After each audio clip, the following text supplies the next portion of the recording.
last week we're talking about the fact that God has given the church, all the church globally, to a mission of restoring Eden.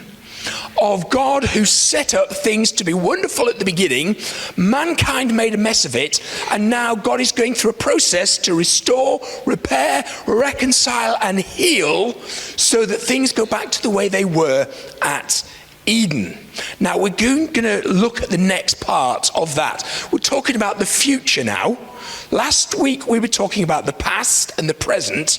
Today we're going to talk about the future.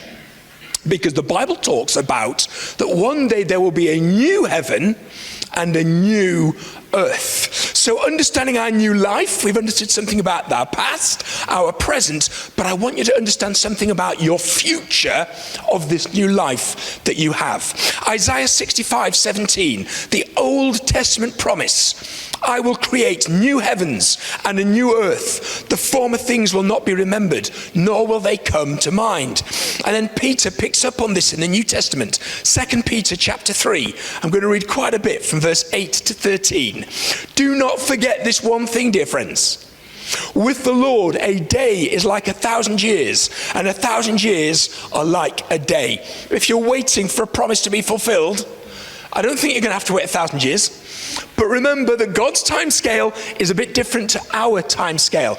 And, you know, when I was a young Christian back in the 80s, the mid-80s, everybody was talking about Christ is coming soon. And you know what? He hasn't come yet. All right, and that's getting on 40 years. Sorry, I just realized I've been a Christian 40 years. It is 40 years. I got saved in 1985. So there you go. I've been a Christian 40 years. Now, I tell you one thing, the day of his return is nearer than when I first believed. But anyway, but don't understand this. Back to Peter. Oh, that wasn't me. It was me, not Peter. Back to Peter, chapter 2 Peter 3, verse 9. The Lord is not slow in keeping his promise, as some understand slowness. He is patient with you, not wanting anyone to perish, but everyone to come to repentance. He's giving the world time to be reconciled. He goes on, but the day of the Lord will come like a thief. In other words, unexpected, unknown, suddenly. You suddenly are aware that it has happened.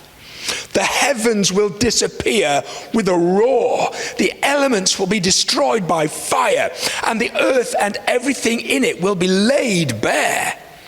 Since everything will be destroyed in this way, what kind of people ought you to be? You ought to live holy and godly lives as you look forward to the day of God and speed its coming. That day will bring about the destruction of the heavens by fire, and the elements will melt in the heat.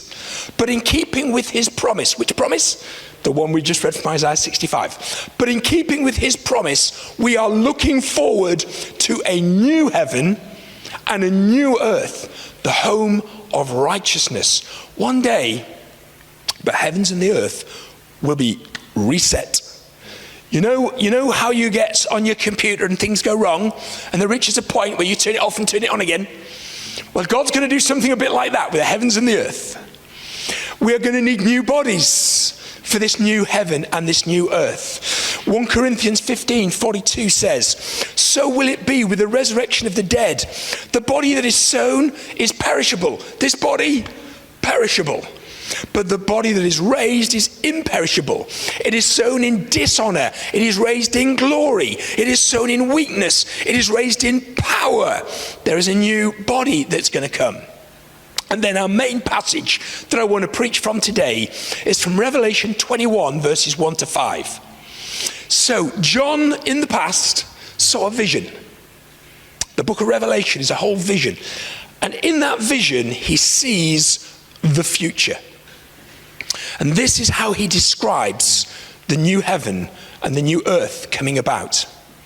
Then I saw a new heaven and a new earth, for the first heaven and the first earth had passed away, and there was no longer any sea. I saw the holy city, the new Jerusalem, coming down out of heaven from God, prepared as a bride, beautifully dressed for a husband.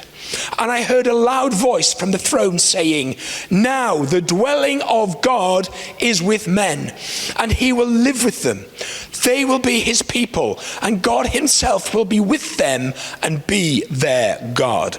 And he will wipe every tear from their eyes. There will be no more death, or mourning, or crying, or pain, for the old order of things has passed away. He who was seated on the throne said, I am making everything new. That is the future destiny. So I just want to look at some details of that. First thing I want to look at the fact is it says there's no sea. That's a strange thing, isn't it? The new earth will not have a sea. The first heaven, the first earth had passed away, and there was no longer any sea. Now, the book of Revelation is very confusing. And there are some things which may be literal. So it might be that on the new earth there is no salt water. Because the sea is salt water, isn't it? So it might be that there's no salt water. But there is another possibility when it says there's no sea. Because to the Jews, the sea had a particular symbolism. The sea was a symbol of chaos, a symbol of turmoil, a symbol of evil. In the beginning, Genesis 1, first two verses of the Bible. In the beginning, God created the heavens and the earth. Now the earth was formless and empty. Darkness was over the surface of the deep, in other words, the sea, and the Spirit of God was hovering over the waters. Now look at that. We all think about, usually, and God said, let there be light. But it says, before any of that, darkness was over the surface of the deep, and the Spirit of God was hovering over the waters. Now the Jewish understanding of this is, there was a chaos. There was a seething turmoil of chaos that God brought order into.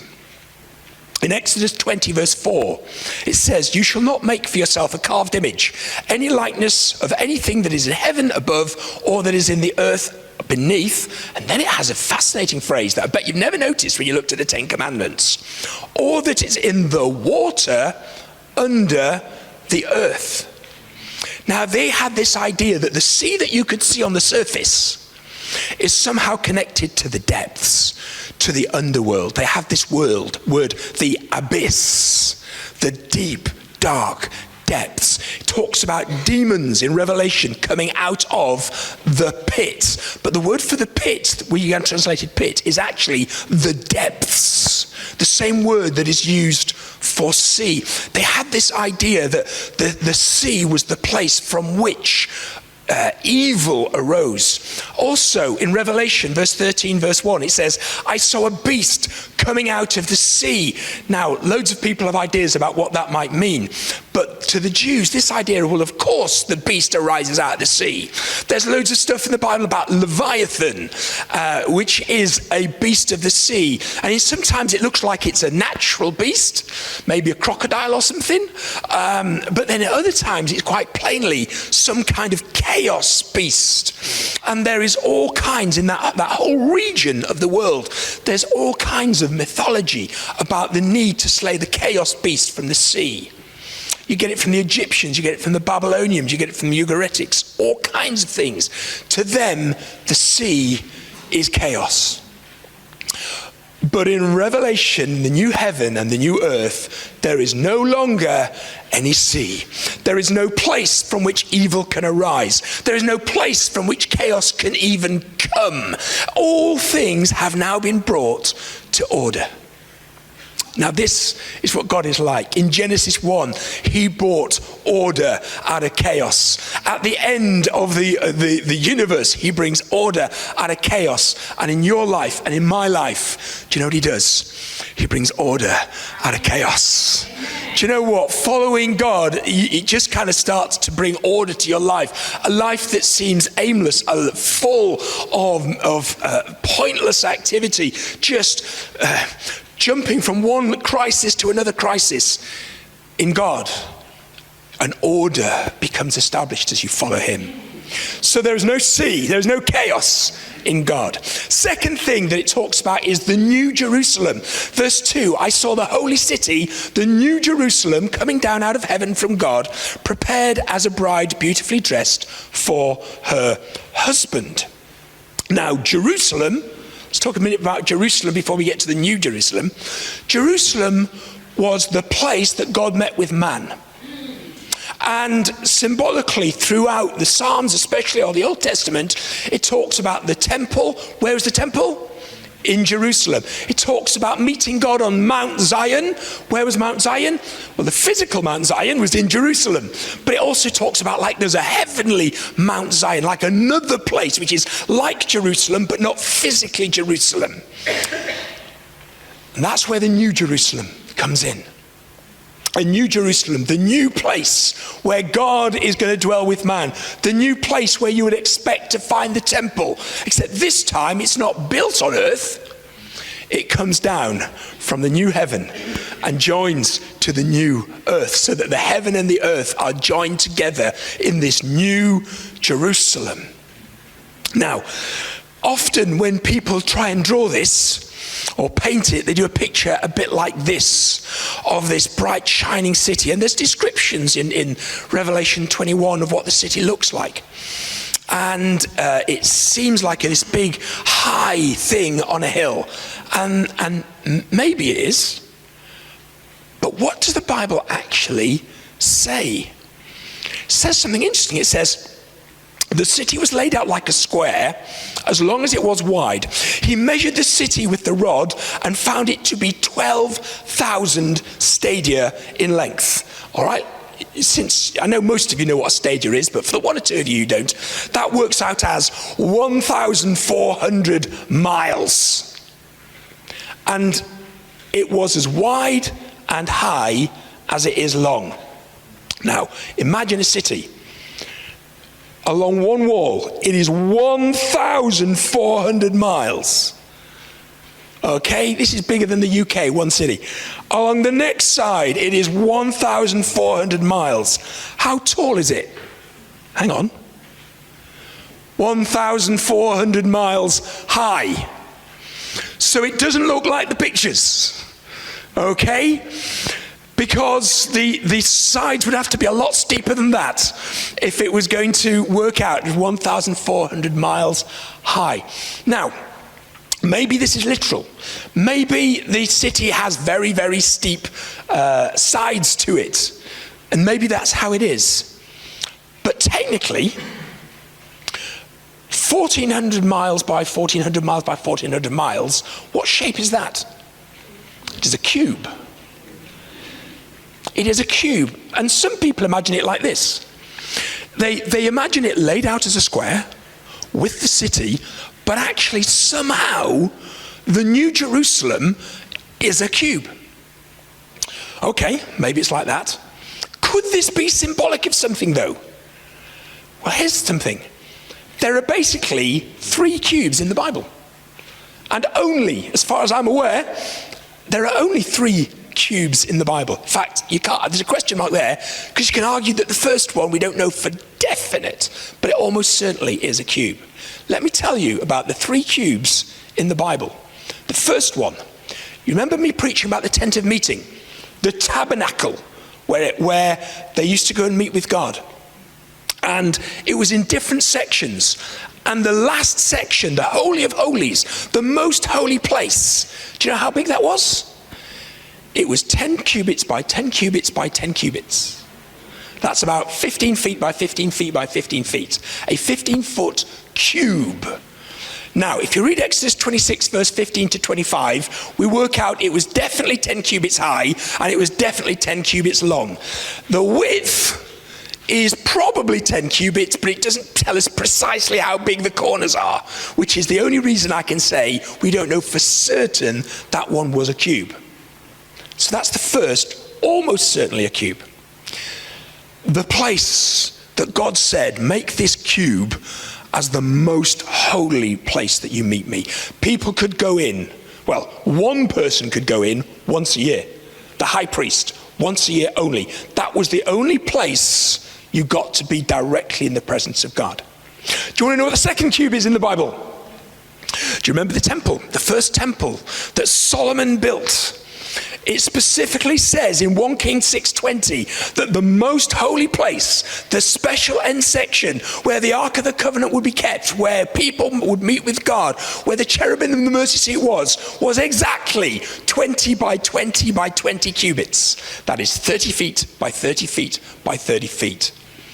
A cube, a perfect cube, is a representation of the place you can be closest to God. And the third cube in the Bible is the one we're talking about today.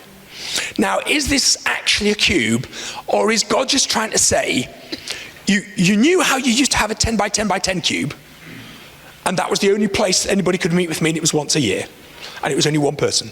And then you know how that expanded to a 30 by 30 by 30 foot cube, and still one person could meet there once a year? Well, do you know what it's going to be like in the new heaven and the new earth? It is going to be like everywhere. I don't think 1,400 miles, or more precisely 12,000 stadia is the number. I don't think 12,000 stadia means it's literally going to be exactly that size. I think it's another one of these, God saying, it's going to be massive, it's going to be bigger than anything you can imagine. It's just going to basically fill everything. The place where you are in the presence of God is everywhere.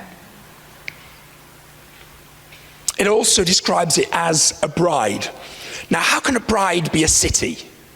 Well, you see, a city can also represent the people. If let's say that the king came to here, and we said something like, Stoke-on-Trent welcomes you. What would we mean if we said Stoke-on-Trent welcomes you? Would we mean that the bricks and the mortar and the walls and all that sort of thing, is that what welcomes? No. We'd be meaning the people.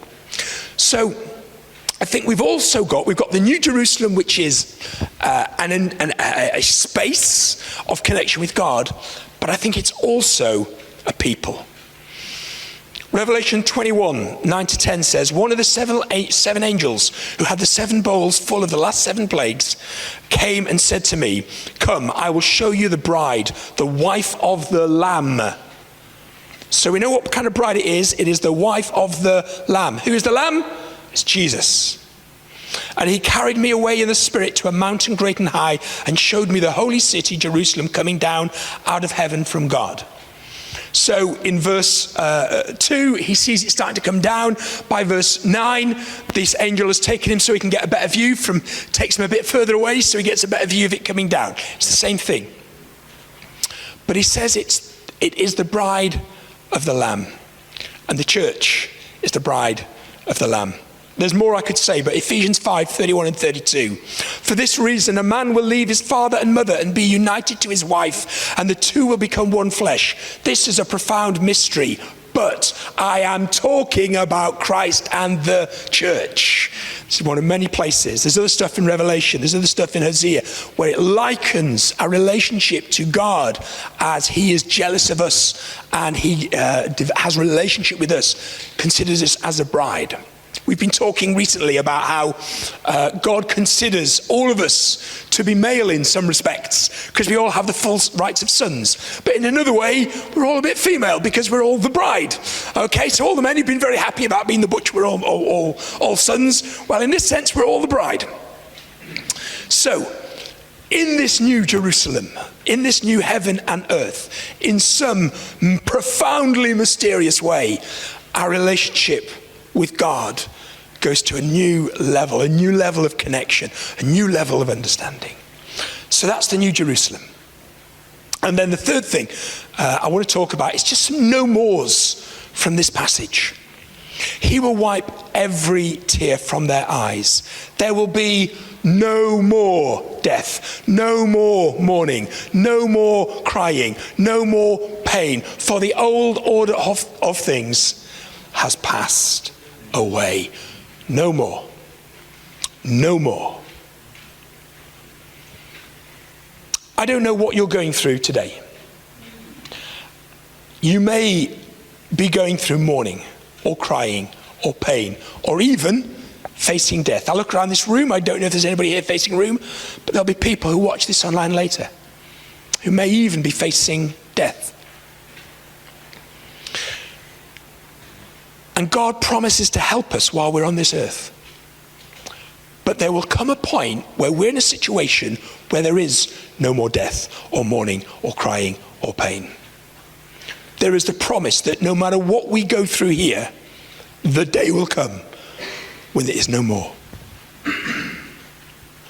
It also says, I did not see a temple in the city, because the Lord God Almighty and the Lamb are its temple. And the city does not need the sun or the moon to shine on it, for the glory of God gives it light, and the Lamb is its lamp. In some way that I do not understand, light is different. But there is no darkness anymore. There is no longer a turning of the earth that produces the circle of day and night, because it says it just doesn't need that anymore.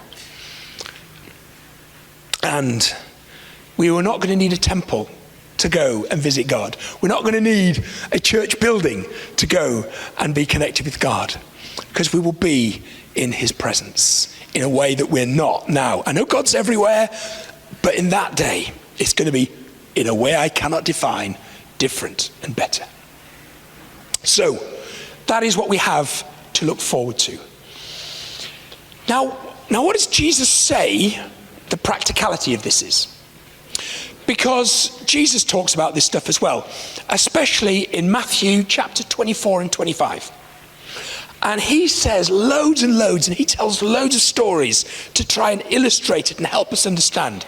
And I would thoroughly recommend that you read Matthew 24 and 25 yourselves. But I'm going to pick on two of those stories. The first one is the parable of the wise and foolish virgins. So Jesus is talking about when this thing happens, that the earth passes away and a new earth and a new heaven are going to come. In that whole season, he says it's going to be like this. It's going to be like there are 10 young women, 5 wise virgins, 5 foolish virgins. And they're waiting for the bridegroom to come. And who's the bridegroom in the Bible in this? It is Jesus, okay? So they're waiting for Jesus. And he comes suddenly at a time not expected. Remember what Peter said? He'll come like a thief. Suddenly, it's time to go and meet the groom. And 5 of them have oil in their lamps. And it says they laid their oil and their lamp, and they went off to meet the groom. And the other 5, it says they had lamps, but they had no oil.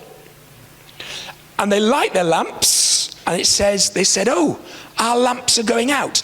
Because if you know how lamps work, they've got a wick. So you can light a lamp with no oil, and the wick starts burning, and they're like, oh yes, but there's no oil in their lamp. And so they suddenly realize that the wick's burning out, and they have no light. And Jesus likens this to a situation that some people will face, where they are not ready for the return of Christ. You know, maybe they've had access to the light. Maybe they know what the gospel is. Maybe they know that to become a Christian, you need to turn to Jesus. Maybe they believe that Jesus is real.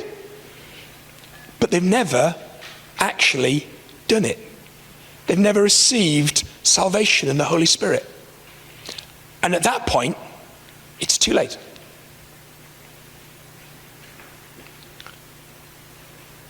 We need to be wise. On a day like today, it's important that we don't just know about Jesus, but that we give our lives to Jesus.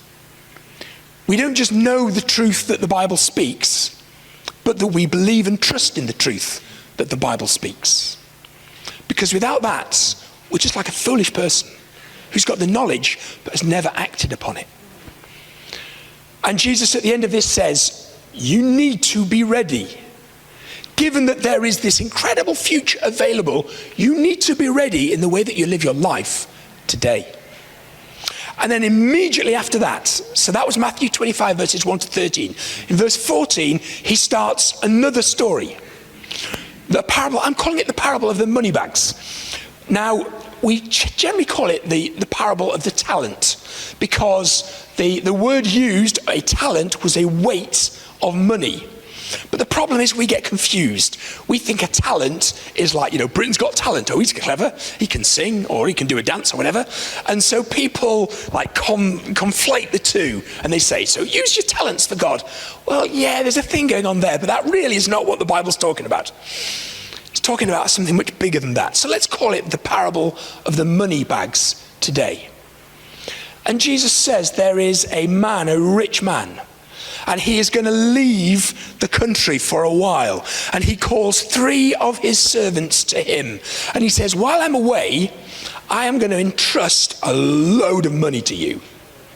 And I'm going to give you 5 bags of money. And these are big bags of money. A talent is a lot of money. 5 bags to you, 2 bags to you, 1 bag to you. And I'm going to go away. And I want you to make certain that this money is not wasted. This money is used while I'm away. They knew what kind of money was. They knew he wouldn't want them to waste it. So it says that when he left, immediately the man who had 5 bags started doing some trading. He started buying some things and then selling them as a profit. And the second man immediately starts doing that. He starts using the resources that God has given him to bring growth. And the last man went, ooh, I don't know what to do. So what I'm going to do is I'm going to dig a hole, and I'm going to bury all the resources that God has made available to me, or in this case, the rich man has made available to me, and I'm going to bury it in a hole and live my life like I do not have access to those resources to bring growth. And it says the man was gone a long time, and he came back suddenly. And when he returned, the 3 men came to him. And the man who had 5 had doubled his money. And the man who had 2 doubled his money. And the man who had 1 dug it up. And of course, he'd done nothing with what God had given him. And the rich man says to the one who has doubled the money from 5 to 10, he says, well done, that is brilliant. Luke tells another version of this. And in that one, because he had 10 talents over at the end, or he says minas, because he had 10, he said, I am going to make you ruler over 10 cities. That's interesting, isn't it? We sometimes wonder what we're going to be doing in heaven. We get to the end and it's a new heaven and a new earth. And, all the cartoons have got us with a pair of wings and a harp. And we sit there going, ding, ding, sing. That's all we do for the rest of eternity. I don't think it's going to be like that. Because in the context of what happens at the end, those people, when Jesus returns, he says, you've done really, really well. I'm going to make you ruler over 10 cities. You're going to have a lot of responsibility in the New Jerusalem. And the man who had 2, I'm going to make you, in the Luke version, he ends up with 5. He says, I'm going to make you ruler over 5. But the one who has done nothing with what God had given them, well, then the ruler is very angry and said, I did not put those resources into your hand so you could do nothing.